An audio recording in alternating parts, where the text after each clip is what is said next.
think that the internet is going to be one of the major forces for reducing the role of government.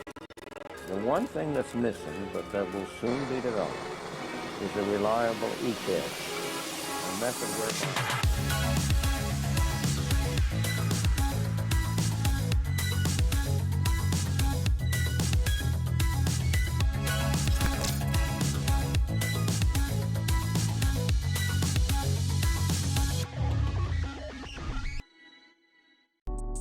What's going on, everybody? My name is Baloo and welcome to the jungle. This is the channel where we take a very simple approach to technical analysis. We look at the price in the context of volume using the Wyckoff method. If that is something that interests you, then why don't you hit the follow button on Twitch or the subscribe if you're watching the replay on YouTube. I do this every Monday, Wednesday, and Friday at 12 p.m. Eastern Standard Time.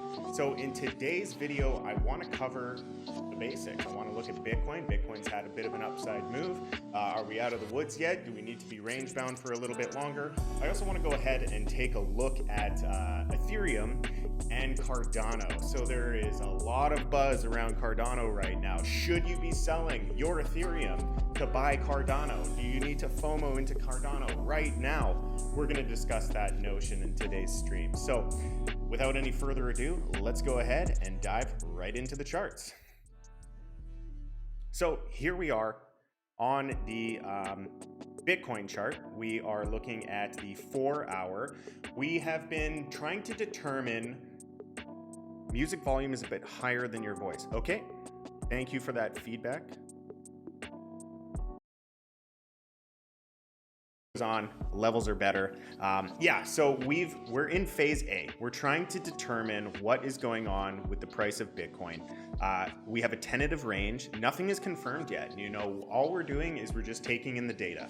We're trying to observe the price action. We're trying to determine where the strength lies. And it's looking strong. I'm liking what I'm seeing here. You can see this huge amount of volume. It's out of the typical characteristics. You know, anytime you have a large volume spike in Wyckoff, we kind of call this the composite man. You know, if this is the average volume down here, these anomalies are the composite operator, the composite man, the large institutional players.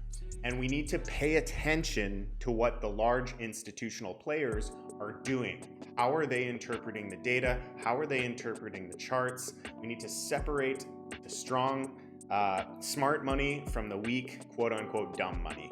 So here we can see a very typical characteristic or an anomaly in the volume that is serving as a buying pressure. You know, this isn't just selling. We had a large sell-off here, but as soon as we got down to the bottom of the range and started to find support, that's when we had that climax in the volume. So this is showing demand stepping in to defend a support range. So that is clue number one. Clue number two is we zoom into some smaller time frames, or even, you know what, the 4 hours probably developed enough for us to be able to make some assertions here. But basically, when we have an area of support, you can use the RSI. We can take a look at this support level being built. And if we just flip on the RSI, you can see here how the lows, we have, oops, just trying new things here.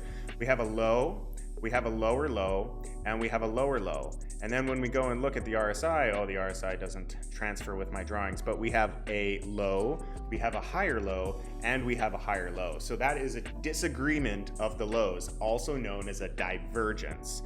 And the divergence in there is bullish. Anytime the lows are in disagreement, it's bullish.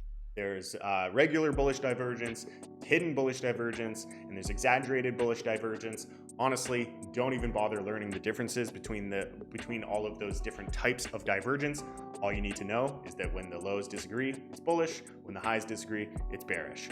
Now, when do I use divergence? I use it in to look for confluence of support being built. I believe that we have pretty much set the range. We have the upper end of the range here at the buyer's climax where the sell-off began, and we have the lower end of the range here at the automatic reaction. A little bit of a disrespect right here. We can actually mark that line just to keep our eyes on this line here. We'll even make it, let's make it dotted because it's not holding a ton of value. And we'll make it gray as well. So we'll make note of that level there. And we're seeing higher highs and higher lows in the short term. Now, where do we go from here? I think that we're still in a no trade scenario right now. We're still collecting data. Right now, we're kind of butt up against resistance. If we draw a line right here at the tentative automatic rally, I guess you could say, you know, we haven't clearly gotten above that level of the automatic rally from the bounce off of the reaction level. So we're going to want to see a breakthrough of that, and then watch how the supply comes in as we get closer to the top of the range. If we see a lot of supply begin to emerge, if we see an increase in the candles, you know, if we start to see that increase in the candles as we approach the supply line, it's likely that we're going to take a little bit longer to kind of work out a lot of that supply, allow the sellers to do their selling, and then be able to take a position to the, you know, just wait for more confirmation to come in. If we see that supply coming in, likely it means we need to shake out a little bit more weak hands or just get those sellers out of the way. So I don't think that we're out of the woods just yet. If we are to show some strength, we're going to need higher highs. We get some higher highs and we come down and hold support in this level, in this area right here, and then start to move on from that level, then I think that this was just a very short-term reaccumulation and we're off to the races once again. But I don't think that that's going to be the case. You know, 50K is a very typical take profit, or it's a big round even number. A lot of people have been waiting for 50K. So for those who didn't get the opportunity to sell back here, maybe there is a percentage of people inside the market that feel as though 50K may be the top, so they may want to sell at a potential double top. Me personally, I'm a little bit more bullish, but you know, that's what I'm thinking in the short term for Bitcoin. Now let's go ahead and take a look at Ethereum. So Ethereum USD, this is the futures. Let's go to spot. Same sort of story being built here. So we had this automatic, we had our buyer's climax up here, and we retraced onto our automatic reaction line, came down for another test that broke through the range, and now we're making higher highs and higher lows. So really nothing to worry about at this point. We're early in the phases here, so we need to give these things a little bit more time to develop. That's basically the long and short of it. Is I'm not taking a position either side of this trade. I am holding spot Ethereum, I am holding spot Bitcoin, and there's nothing in the charts that is telling me that I'm going to need to sell any of that. There's also nothing in the charts currently telling me to add to those positions. So that's where we are with that. Now I want to go ahead and take a look at, okay, so we got a question here from Jack. Would you say that Bitcoin is in an accumulation after decline, and it is potentially in its SOS, its micro SOS? Let's just go ahead and look at Bitcoin. Now, this is quite common for new Wyckofians to try and determine which schematic it is that we are looking at. Where are we inside of the trading range? But basically, what you need to submit to is the fact that a lot of the confirmation on the buys comes after the range has fully developed. We don't have a fully developed range, so being able to determine where we are on it we're not able to do that. So, you know, we're not going to know whether it's a reaccumulation after decline unless we continue to knock around in the lower end of the range and get a sign of strength and out. So until we're breaking out on our signs of strength, we can't determine what the schematic is. So that can kind of be a little bit confusing for people, because they're like, well, if I think it's this, I want to take a position because we're in reaccumulation and I want to get into this asset. There's really only two places that you can buy, and that's below the trading range and above the trading range. When you're buying below, you're taking a risk. You're taking an assumption that the bias is bullish, and when you break out of this range to an area of perceived value, it would be good to take a small position in this zone right here. And then you can take a position up here after a lot of the confirmation has already come into effect. We have the bullish bias, we have the bullish confirmations, we have the trend established, and we're ready to add with reaching higher levels. It's only at that point that you're really going to want to consider what schematic it is that we're actually looking at. So trying to define a trading range in real time is really hard. Don't make that a form of your strategy. We want to interpret the signals, we want to kind of get a good handle on things, but the reality is being able to call the trading range early on, phase A and B, is extremely difficult. So no, I do not think that we are in phase C of a reaccumulation after decline. I think that we need some more time. This is just based on the fact that I've been in a lot of these trading ranges and tried to front run them in the past. And when you try to front run, you can be wrong quite often. So it's better to get those signals. If you're wanting to get a purchase in the value zone, we need to come back down and test, which we haven't done yet. So it's very much so in the realm of possibility that we come down and test. The lower end of the range was set back here at the automatic reaction. We got a little bit of a test here, but we broke through here and did not come back down for a test. So if we come back down for a test and hold, you could take a position down at the bottom of the range, or better yet, if we come down and break through, this would be a good position to take with a bullish bias, hoping that it does actually confirm into a spring and an SOS. But it's a high risk position and one that you would not put your entire position into, you would scale in. So basically, let's say I wanted to add $1,000 to Bitcoin. I may divide my position size into 4 pieces, $250. So, I'll take a position at the spring, I'll take a position at the test, I'll take a position at the breakout of the SOS, and I'll take a position at the backup. If all of those signals do in fact play out, then that is a very good strategy and a very good way to scale in. And if Bitcoin decides to be impatient and just takes off, well, I didn't get my entire position in, but I am exposed to the asset with fresh liquidity. So, there's different ways that you can kind of front run and strategize around these kind of schematics. Okay. Somebody donated $60. I got a donation? I didn't get a notification for the donation. Well, thank you very much. I really appreciate that. That is a fantastic donation. Drop a chart that you would like me to take a look at. Thank you very much for that. I appreciate that. Jack, it's what I do. I wish that I had kind of these resources available to me when I first got into crypto. The space has really developed over time, and it's maturing. YouTube is YouTube, man. You got to be careful in YouTube land. What I like about Twitch is the fact that I don't need to clickbait you. I don't need to do these crazy thumbnails. Like when I upload the replay on YouTube, I have to clickbait people, and I hate that. But it's the reality. That is the YouTube beast. If I want to be discovered, if I want my opinion to be heard, I unfortunately have to go down that route. So I much prefer the way that Twitch is set up. The most viewers gets put at the top. That's the way it should be. So really happy to kind of help out on an alternative platform. And thank you guys for coming here and being here and supporting me.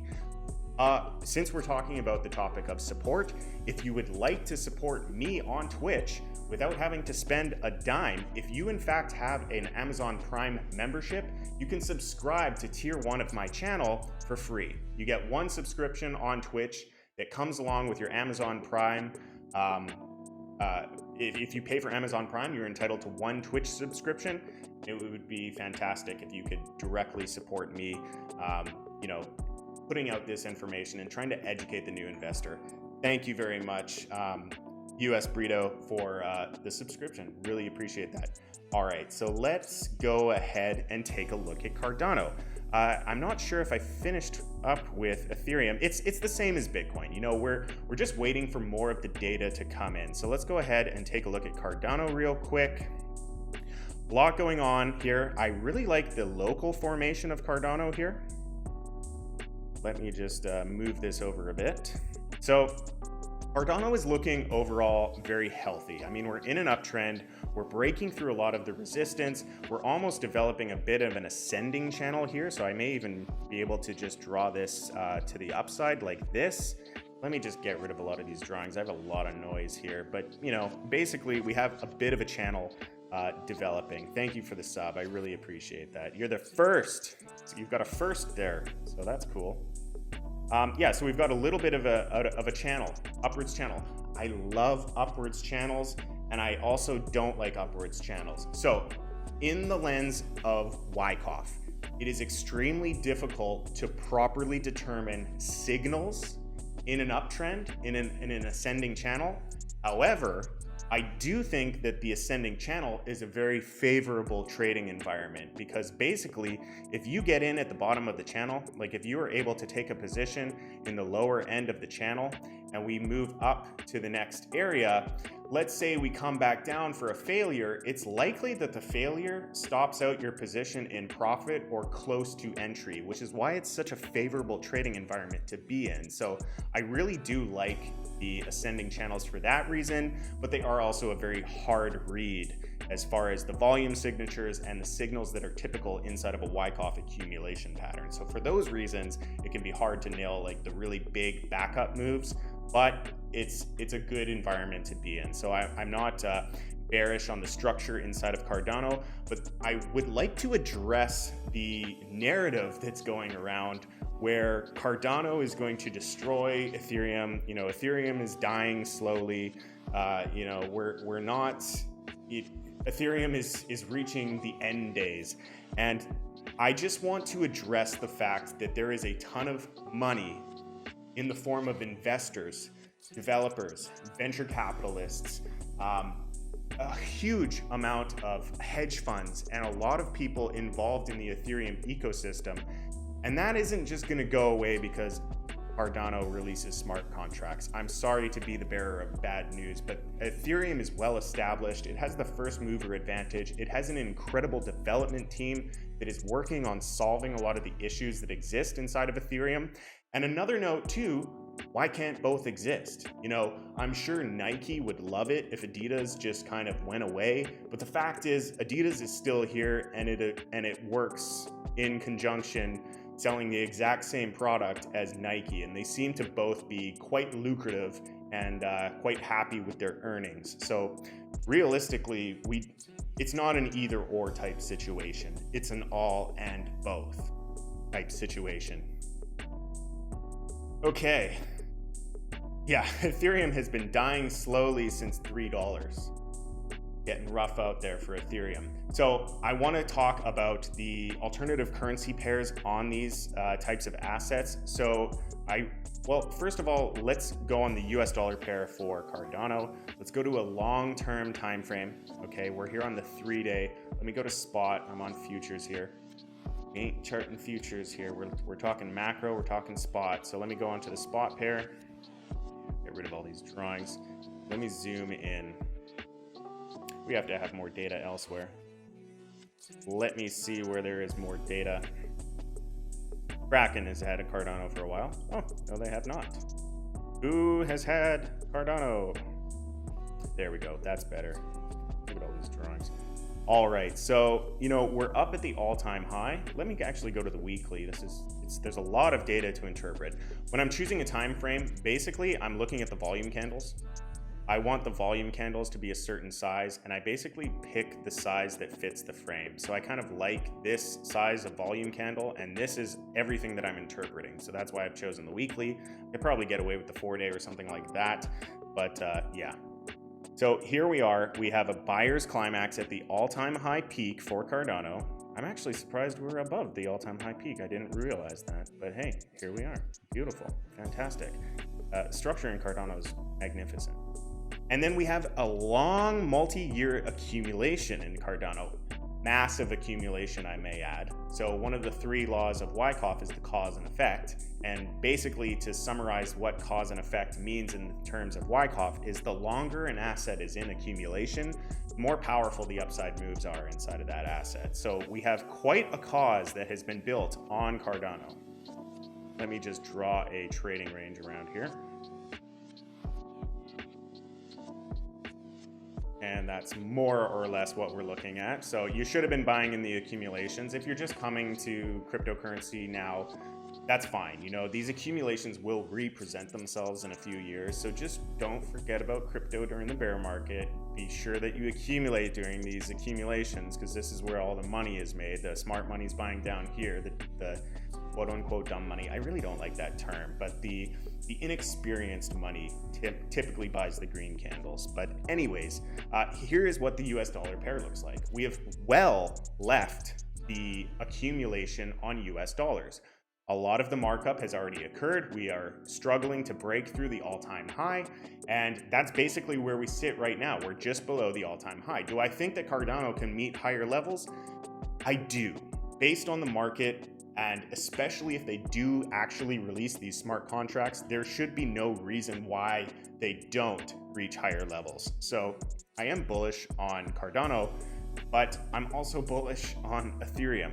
Before we dive back into Ethereum, let's go ahead and take a look at Cardano on the Bitcoin pair, because there's a very interesting narrative that is going on within the space, or there's very different information that is on these pairs that we need to consider. So 62% of the money in this ecosystem is in Bitcoin.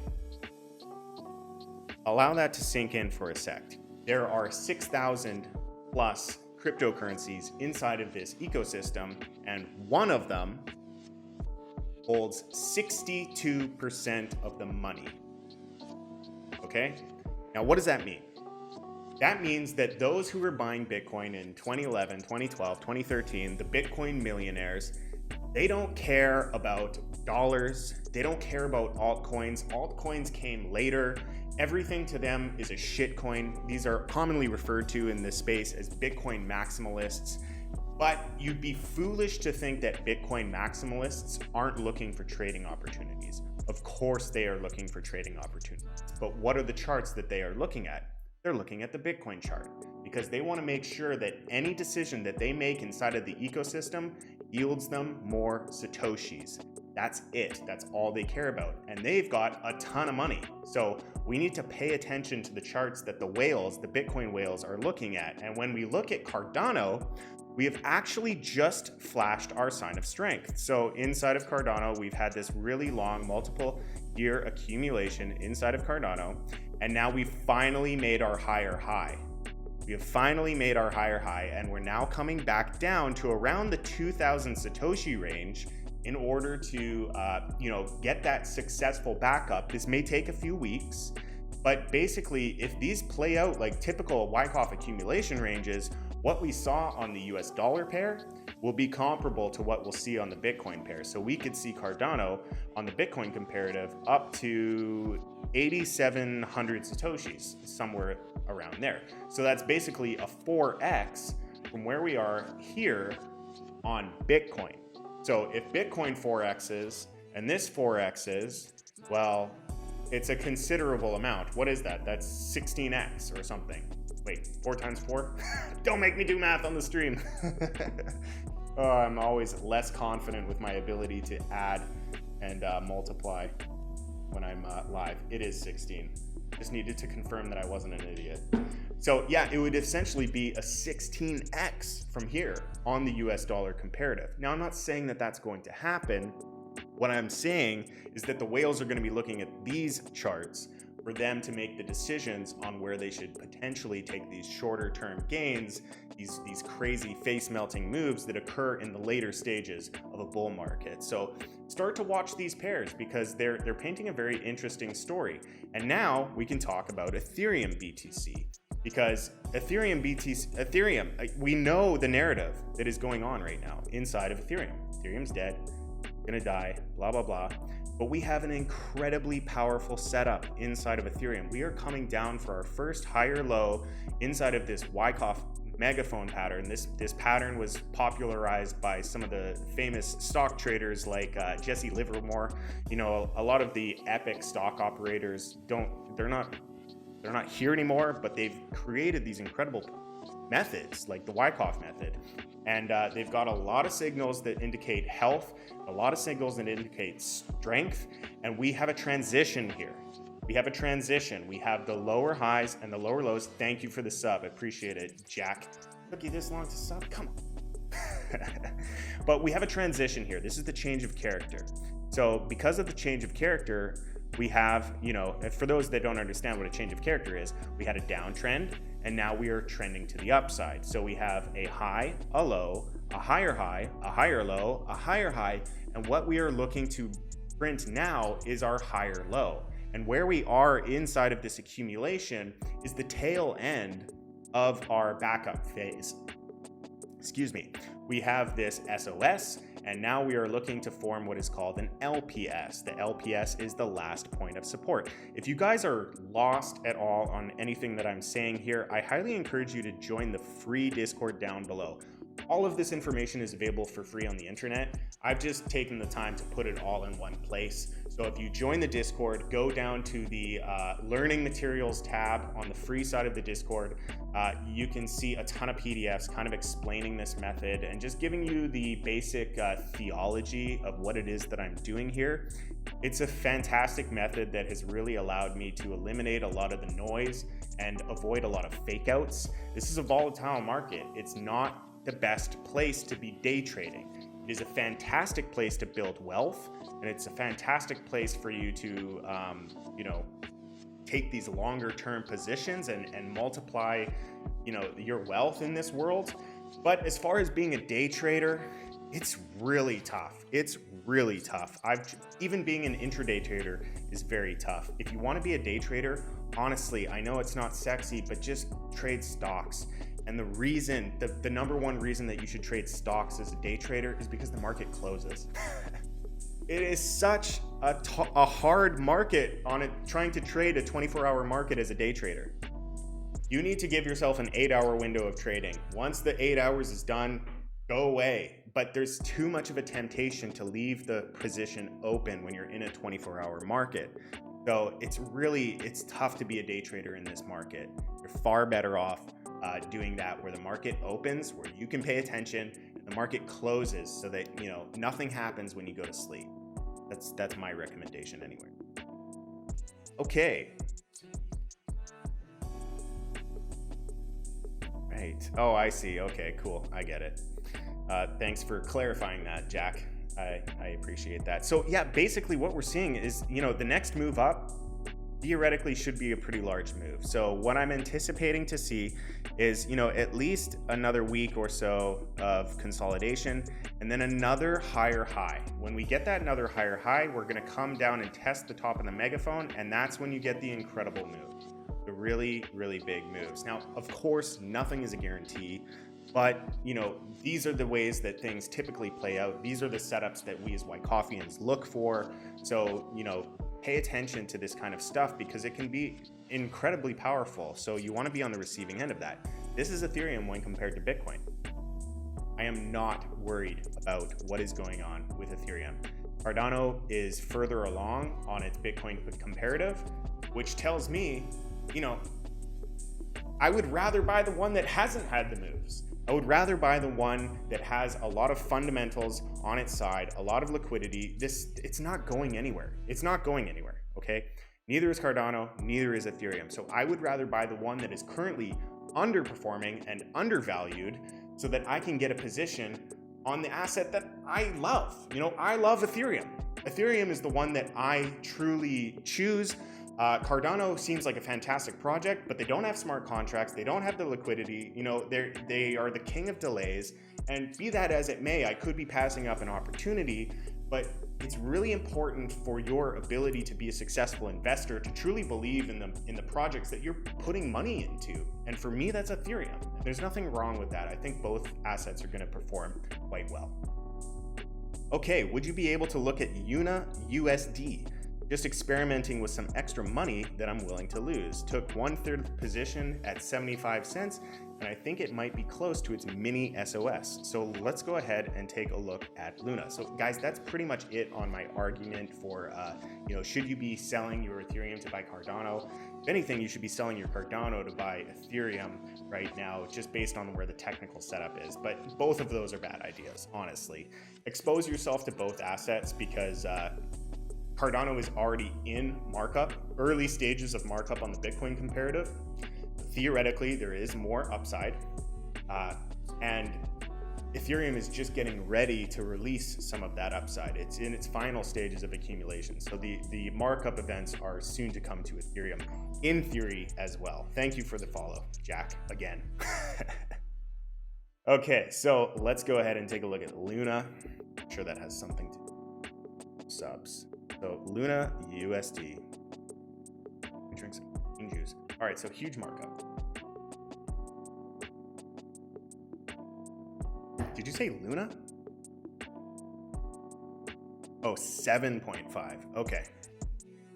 So I'm not sure where you entered on Luna, but it's had quite a bit of markup here. Like I was charting that one way back in the day. It's always frustrating when I see that I have an accumulation range on an old drawing, and then I come back to it and I never took a position on it, and I see something like this. The same thing happened with cake. Man, I had so much cake, and I sold my cake because I thought that cake was dumb. It would have been $500,000 worth of dumb. But anyways, that's neither here nor there. All right, so here we're seeing a consolidation of the supply with increase in volatility. I would want to do a point and figure count on this one. So Jack, why don't you hit me up in the Discord, and we can talk point and figure counts on this one, or hit up Christian, because I'm not going to do a point and figure count on a live stream. It's just too much math and takes too long. But we can probably get some targets here based on this accumulation, and we can see where we sit right now. There's nothing to panic about. There's nothing really to, get out of right now. It's only a small position. Yeah, I mean, we'll take a better look at it. There is quite a bit of volatility here. So, that is a characteristic of distribution. What is distribution? It's a transfer of ownership, okay? So there's a lot of selling and there's a lot of buying. So what happens as a result of the end of that distribution is yet to be seen. But, we're seeing a lot of price volatility. So we'll have to monitor this one. Yeah, just hit me up in the Discord. Guys, if you are new to this market, I want to just make you aware of the fact that we are in the later stages of the bull market, and you really need to spend a lot of time educating yourself on market cycles and interpreting price action. And if you want help with that, that's what we do at on the private island in Baloo's private island. I also work for Arcane Bear. We do a lot of setups in the den as well, but I do a lot of virtual classrooms. So basically, at the end of this stream, I'm going to be going on a private Zoom meeting with my private members where we can discuss a lot of this kind of stuff, discuss the charts that they're looking at, and kind of try and figure out a lot of strategy that would be responsible, that would go along with some of the trading setups that they have taken, and how to take profits, what to look for, and kind of dial in your ability to do analysis. So if you aren't already a member of VIP, just join the link down in the description. You can come and check out me and on the private island, and we will get you bull run ready so that you can lock in some of the profits that you would be realizing in the later stages of this bull market. One of the four most expensive words in the human language is "this time is different." Be very careful. There's a narrative that will catch you in the later stages of the bull market as everybody says, hey, you know what? We're breaking all these resistance levels. We were not expecting crypto to go this high. Banks are starting to buy it, but the corporations, Fortune 500 people are buying it. They're not going to let the price collapse. This is different. This is completely different from previous cycles. We're seeing exponential growth. We're entering a mega cycle, a super cycle. Be very careful with that narrative. Be very careful with that narrative. The biggest flaw to this technology is that it's publicly traded by humans. The tech is incredible. It's an incredible space. It has an immense value proposition attached to it. It's potentially going to revolutionize the world. And I'm obviously very bullish on those potential outcomes, but the reality is people buy it and people sell it. And, these markets are secular. They move up and down because of the fact that people buy it. When we get to the later stages of the bull market, people that don't understand crypto are going to buy it because they just simply want to make money. They don't understand what it does. And you'll hear that too. It's like, I don't know what the fuck it does, but I'm going to just buy it because it looks good. Or, you know, the number keeps going up, so I got to get in now. I got to FOMO in now.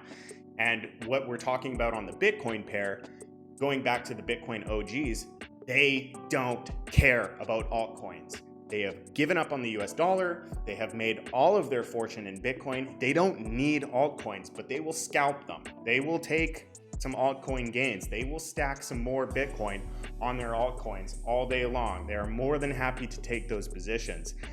But when the fun's over, they're taking it all back, and they're going to take it back very quickly. So realize that, you know, those two factors are going to be where the pullback comes from.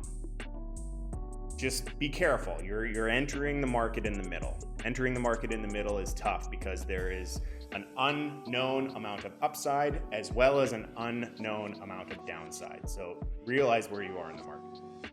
Okay. Yeah, so we'll take a look at Luna. Any other requests coming out of the chat right now? Anybody want to take a look at anything? If you're new to the channel, I do this every Monday, Wednesday, and Friday. Go through your charts, your analysis, and you can ask me questions using I use the Wyckoff method to interpret charts and look for strength from a macro perspective. Let's take a look at Band. Band is recovering. Good. You know, we were kind of looking at this one. It retraced more than we wanted to. I was taking spot positions up here on the backup. The backup doesn't always, you know, it doesn't always work. But man, Band is picture perfect. I really like Band. I really like Link. I think that these are going to have their day. It's looking like maybe a month away, though. Month away, maybe 3 weeks, a month away before we can get some real price action inside of Band. Burger's looking good again. Another one that we were buying the backup. I think I bought the breakout on this one, so I'm back in profit again.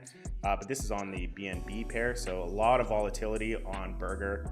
It's a cross-chain gateway. For those of you who don't know, if you have ERC20 tokens, you can actually lock them into the Burger bridge, take your ERC20 tokens, and transfer them into the Binance Smart Chain so that you can trade on very low fees that are available only on the Binance Smart Chain. Band is the slow mother lover. Band is a very slow lover. But hey, you know, that's cause and effect, man. Cause and effect. The longer an asset is in accumulation, the higher the price targets. So cause and effect. We're building a good cause on that one. I'm still holding true on Band. I was trying to trade contracts on it. Man, I got shredded trying to do contracts on that one. But you know, it is what it is. I'm holding spot and I'm holding tight because I think that we're going to see some nice appreciation inside of Band protocol. What else do we got? Bird is up 8%. That one's taking a while too. Everything always takes longer than you think. You know, you get in at the top, you get in at an impulse, and you wait for the reaccumulation. It always takes longer than you think. Always. GRT making a little bit of a recovery. You're finding some nice bounce off of the support level. This support level is in confluence with what is going on with the Bitcoin pair. So this is kind of in no man's land. This would be the theoretical support on the US dollar pair, this previous macro high. But when we look at the Bitcoin pair on GRT BTC, you can see that we are actually bouncing off the macro high of the Bitcoin pair. So this is where we're finding support. I really like GRT. We made a ton of money on GRT. I think I posted this one in the group, and like 2 days later, it was up 200%. Where did I post it? I posted it at like $1. GRT USDT. I posted it at like 90 cents, 98 cents, just shy of $1, right before the breakout. And yeah, it was 2 or 3 days later that we went up. Yeah, nearly 200%. That was a good one. I don't always drop a setup and then 2 days later it makes 200%. But hey, you gotta hit them sometimes. BTC just dropped 7K. I don't know what illiquid exchange you're looking at, or you're probably just coming back to the fact that it was at 58K, and yeah, it's come down. There was a huge shakeout. So awesome that you were not involved in the panic. It's really valuable for you to not be involved in the panic. Bitcoin is very valuable. You know, we're just discovering, you know, the world is just waking up to the potential of blockchain. Don't be worried. Okay, it went all the way back down to $42,000. Don't be worried. You know, where you missed the shakeout, good. You didn't want to be here anyways. So yeah, it went down 7K, but we're in a new reaccumulation. So much like we were here on this last accumulation, this is what happens. You know, we rally, we accumulate, we rally, we accumulate. We're just in accumulation right now. So we'll probably be range bound, probably somewhere around 52,000 to about 45,000, somewhere around there, or potentially all the way back up to around 58,000 down to 45,000. Quite a spread, quite a spread. More than likely, this turns into a reaccumulation after decline, but yeah, we're definitely not in any kind of panic situation. When the bull market is over, it'll be painfully obvious that it is over, especially if you join my group, because even if you're looking at things a little too bullish, I'll say, yeah, guys, it's over. Yeah, follow me here too. I'll let you know when I think it's over. It's really important too, if you're just joining and you're just kind of getting into this world of cryptocurrency and trying to understand the investment side of things, you have to take profits on this side of the bull market, okay? When everybody's rushing for the exit and everybody's trying to get out, it's extremely hard to get good value for your assets, and you're going to experience huge, huge downsides. There is not a single technical indicator on the face of the planet that is going to allow you to nail the top. Not gonna happen. Just not going to happen. So, if you're not able to nail the top, the only way that you can sell the top is by accident.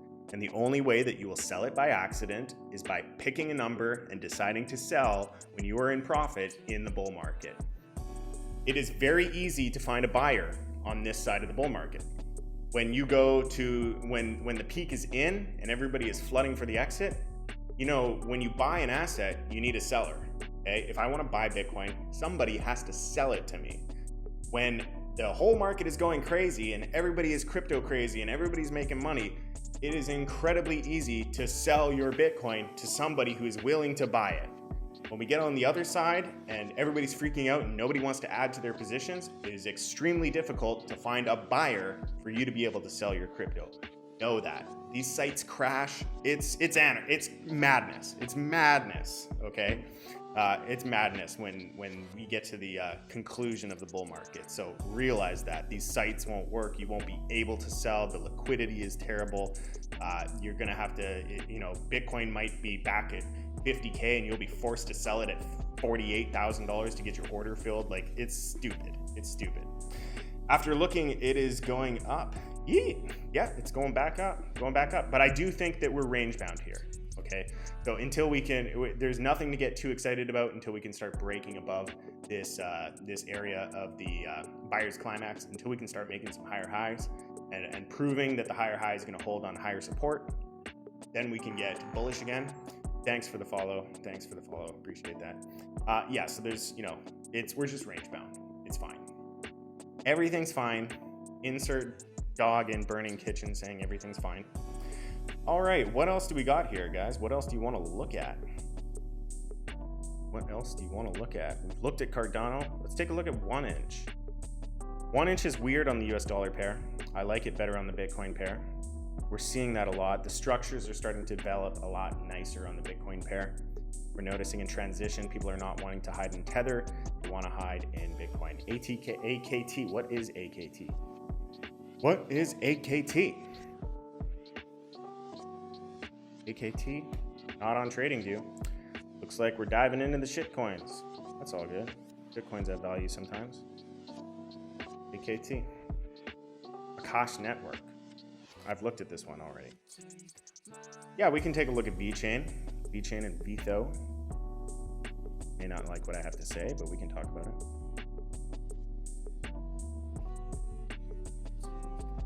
You may not like what I have to say on the fundamental side, but you'll probably like what I have to say on the price actions. ADA is in a bull flag right now. It's in a bull flag right underneath macro resistance of the previous all-time high. If we can break through that, man, ADA is going to take off. It is going to take off. You're just joining the stream right now. I discussed the value propositions between both protocols. You know, I'm not worried about Ethereum. I don't hold any ADA, but I'm bullish on its future and I'm bullish on the price action. But hey, I don't hold it. I hold Ethereum. I'm deep in Ethereum. Okay, so let's take a look at the last 90 days on this chart. I can probably find it. Where is this?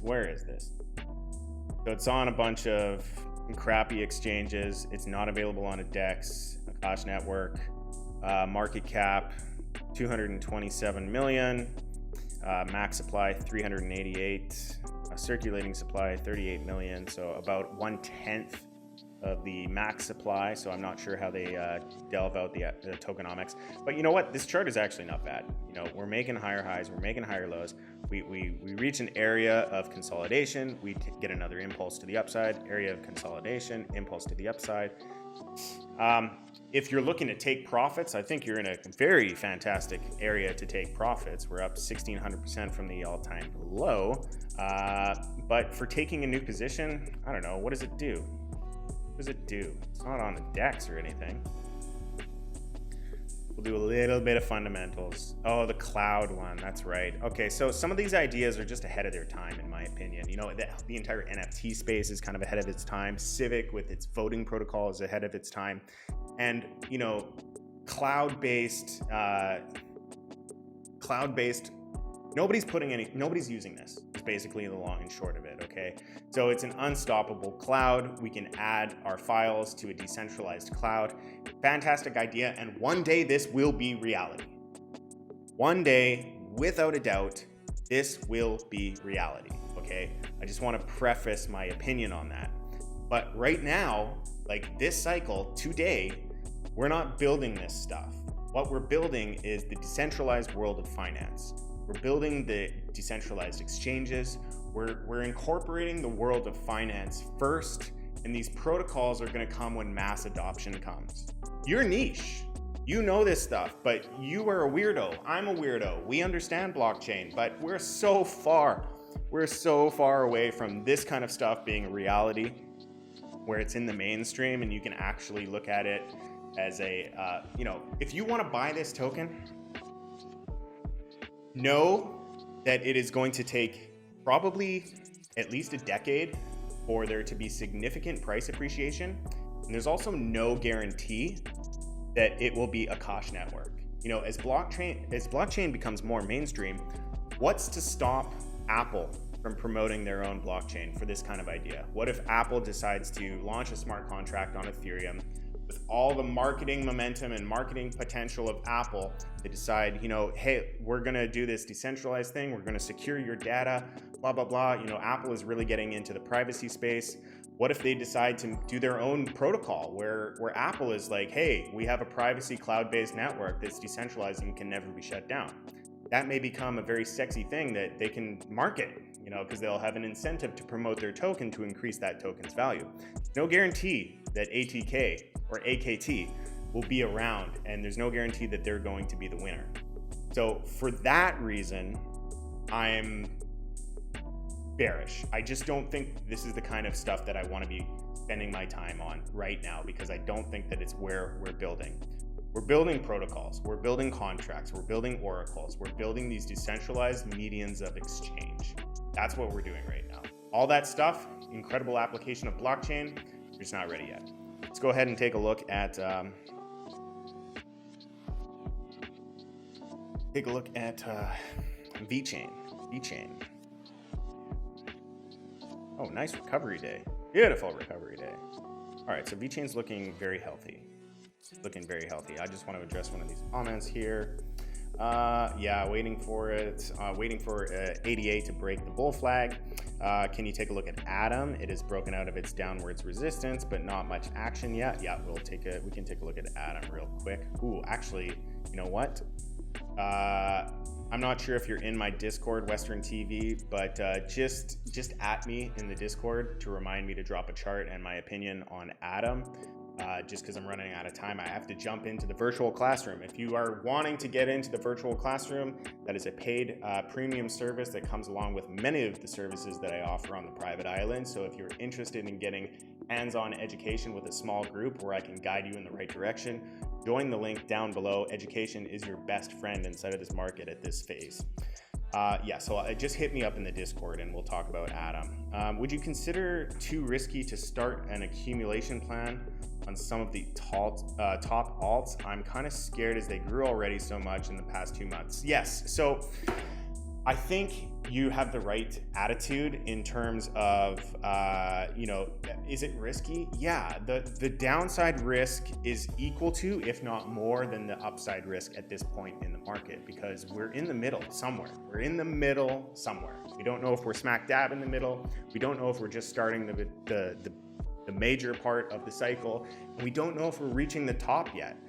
So because of that, I think if you are wanting to take positions in these, go light, or maybe have just think like, okay, I'm gonna have this position that I'm not gonna sell for 10 years. I'm gonna have this position that I'm gonna sell at the top of the market or whatever. I'm gonna have this position that I'm gonna sell before the top. I'm gonna have this position that I'm gonna sell after the top. You're not going to sell the top. It's very, very difficult. You're not going to sell the top. And then I'm going to have this other smaller position that I'm going to hold for a decade.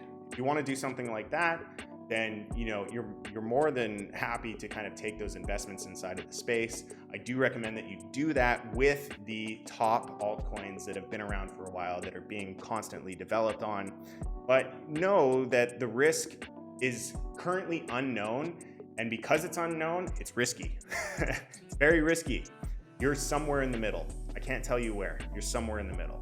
And we don't know the downside potential, nor do we know the upside. Okay. All right, cool. You already tagged me. Awesome. I'm supposed to pull profits today, but it's so hard to do because I'm losing my coins, but I need to put a down payment for my dream car. You don't need a dream car, dude. I don't know, man. Cars, like, you're talking about pulling money out of an investment by a depreciating asset. Go check out Dave Ramsey. Go do Dave Ramsey car rant on YouTube and then make a decision. Honestly, cars are the worst fucking thing to buy. The worst. Don't buy a car. I don't have a car. I sold my car. I got wrecked on a car. Don't buy a car, man. I don't care if it's the car of your dreams.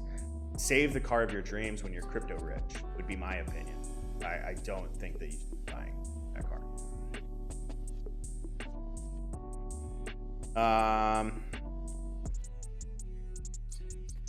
Okay, Jack said, I'm in the same boat, starting to become more confident now and starting to put more money in at higher levels. My plan now is to start taking profits if/when there is more strength in the market. Yes, sell into strength.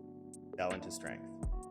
Okay, sorry to jump before I hear about VeChain, but have a meeting. Don't worry, you can just watch the replay. The replay will be live on Twitch for, I think, 7 days, and I will also be on YouTube. So you can check me out on YouTube as well and get the release on YouTube.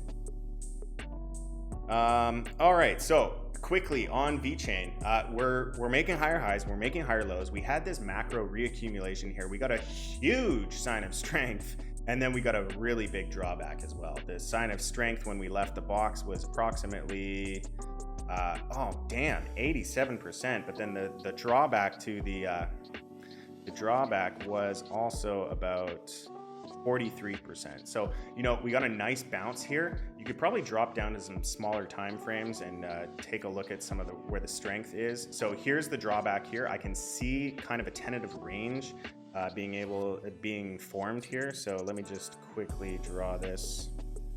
There's kind of a trading range being developed here. And we're leaving the range and we're showing strength. It's not too late. I think you could even so when I notice that something's leaving, and if I'm really bullish, I mean, we've had a green day, so tomorrow is probably going to be a red day. But you can also throw on these EMAs, and we just came from underwater, the 147. The underwater is the 147, and we just are on top, and we just crossed again, and we're bouncing off. I think you're in a good position. Go buy it right now. Don't buy it right now. don't buy it right now. Do not do that. But, you know, we're trending in the right direction. And I think that from a macro perspective, it's looking good. The thing that I don't align with really on VeChain is we may or may not actually need VeChain. What VeChain does not necessarily need to be in a decentralized fashion. I mean, and honestly, like Ethereum could open a smart contract that does the same thing. I'm not convinced that we need a dedicated blockchain for this, but it's being used. You know, people are being used, and because it's being used and products are being offered and people are using it, you know, we have a whole bunch of products in the world. You know, there's a million people that make tables. There's a bunch of people that make computers. So, you know, to say that one project is going to win overall is ridiculous. So when I say, hey, you know, Ethereum can do this, yeah, Ethereum can do it too. But VeChain is doing it, and VeChain is selling themselves as specializing in it. So that's basically the biggest difference there. Sia Coin, I have heard of Sia Coin. That one's a little bit ahead of its time. And I am actually running out of time. So I just want to thank you all for joining into the stream today. I appreciate all of you coming in, and I appreciate those who took the opportunity to subscribe to my channel. For those who don't know, if you already pay for an Amazon Prime subscription, you get one Twitch streamer that you are allowed to subscribe to for free. And I'm glad that some of you guys chose that to be me. It really helps support me, really helps support the channel so that I can keep delivering this content to you consistently and keep you abreast of what is going on inside of the market. So thank you so much for joining in, and please trade safe. It's a jungle out there. Peace.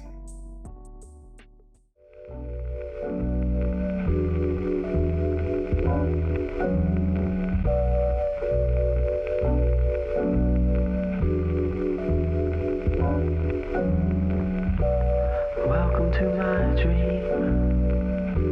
It's good to see you again.